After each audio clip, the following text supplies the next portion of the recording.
Boom, brothers! Hey guys, Boom Brother here again with another video.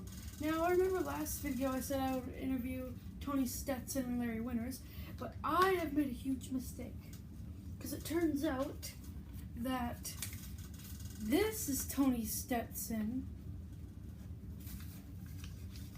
and that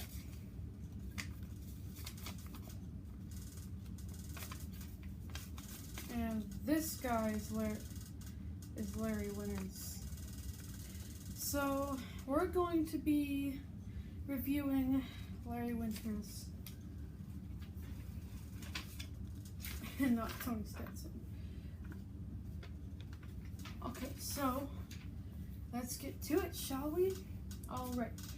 The day after Goodhart announced the close of the Tri-State Wrestling Alliance, Winters met with Steve Truitt, Bob Artis, and Todd Gordon. At Gordon's Philadelphia office, they decided to continue promoting events without Goodhart and began organizing the future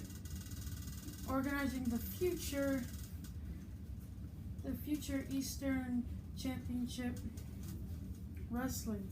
Winters accepted the position of its first booker, while head instructor of Goodhart's wrestling school. Winters had trained several future ECW stars such as Don E., Alan, Glenn Osborne, and the Sandman. Though he proved competent in the role, creative differences between Winters' traditional booking style and Gordon's more radical approach led to his eventual replacement by Eddie Gilbert, who had the necessary contracts and experience needed by the young promotion. In 2003 shoot interview, Gordon claimed he was upset with a racial-based angle which occurred during the main event of ECW's first show at Philadelphia's original sports bar. Winters and Johnny Hotbody fought DC Drake and JT Smith to a double disqualification. Originally, they were supposed to spray paint JT Smith, while DC Drake they're supposed to spray paint JT Smith white and DC Drake black. Instead, the two left the black paint in the locker room and only painted Smith white. Upset that he was worked by the boys, Gordon took over as booker until bringing in Eddie Gilbert later that year. At ECW's second ever event, once again at the original sports bar, DC Drake and JT Smith defeated Winters and Hotbody a month after their last match on March 24th, 1992. Over the next few weeks, Winters won victories over Stevie Richards.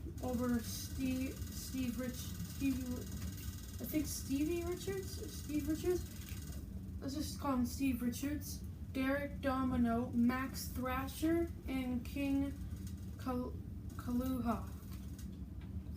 On June 23rd, Winters lost an intergender handicap match with Tony Stetson and Vivacious Veronica against Johnny Hotbody,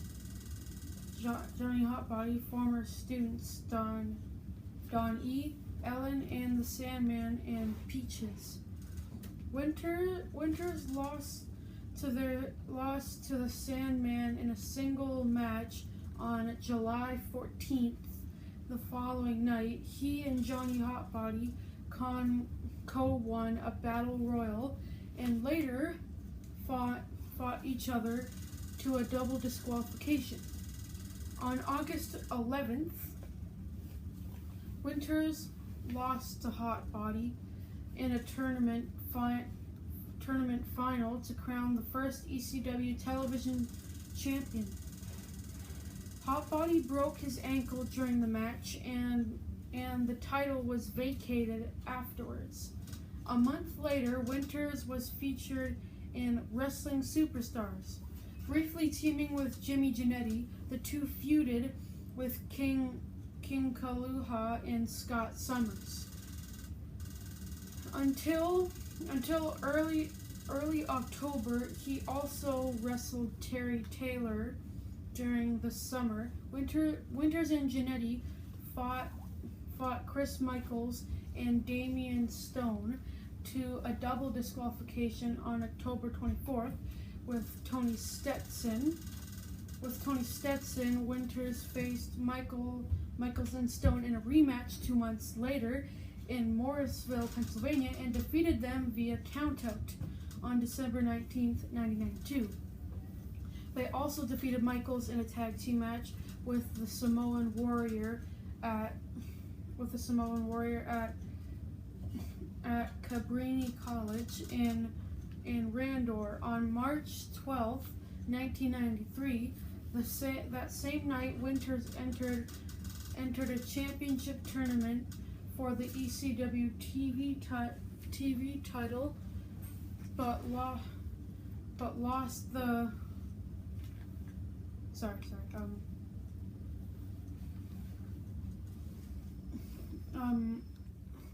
So on that same night, Winters entered a championship tournament for the ECW TV title, but lost in the quarterfinals to Superfly Jimmy Snuka. Prior to the match, Snuka introduced Eddie Gilbert as his manager. This match was later broadcasted on the debut episode of Hardcore TV the following month. Deciding to team full-time with his old TWA rival, he and Stetson feuded with the Super Destroyers over the ECW Tag Team Championship, including putting up their hair in exchange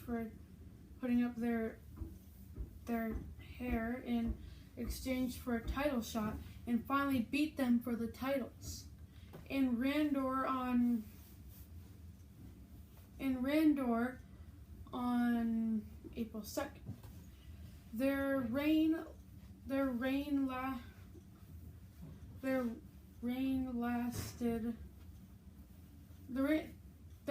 lasted only 1 day as they lost the titles.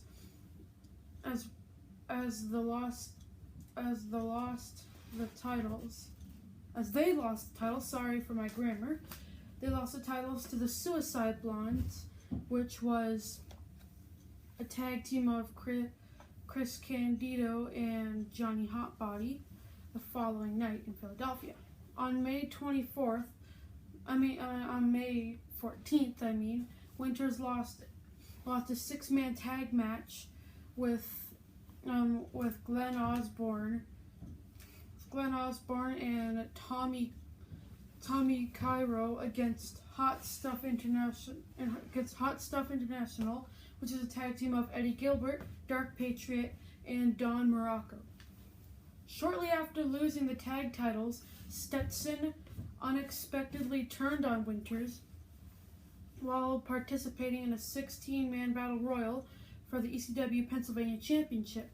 On June 19th, Winters lost to his former partner in a first blood match at ECW Summer Sizzler at the ECW Arena in South Philadelphia.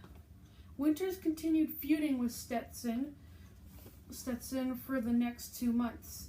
Allied with the Sandman, they beat Stetson and Rock and Rebel in a tag team match, and also found Stetson to a no contest in his last appearance. Winters defeated Rock and Rebel with Stetson in his corner. Winters was one was one of the many original XTWA wrestlers let go from the promotion by Paul Heyman.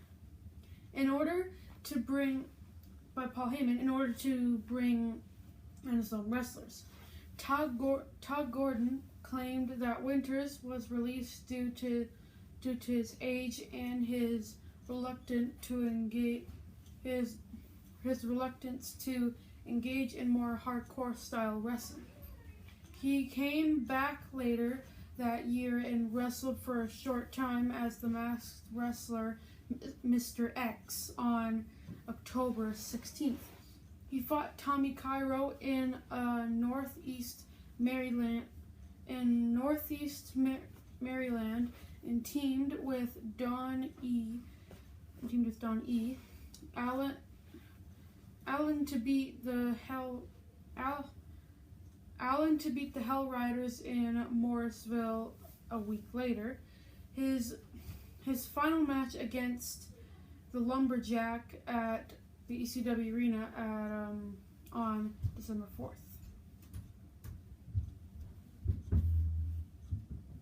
Okay, so that's it. That's it for this video, folks. Hope you enjoyed. Please do leave a like if you like this video. Please subscribe to my channel. You will find the link to my channel right here. And I'll put a link in the description to the previous episode of this where we reviewed Winter's former tag team partner, Tony Stetson. So yeah, so please subscribe to my YouTube channel. And as always, I'm bruda, signing off. Since we already accidentally ripped Larry Winters, we'll just rip Tony Stetson. As always, I'm bruda signing off, and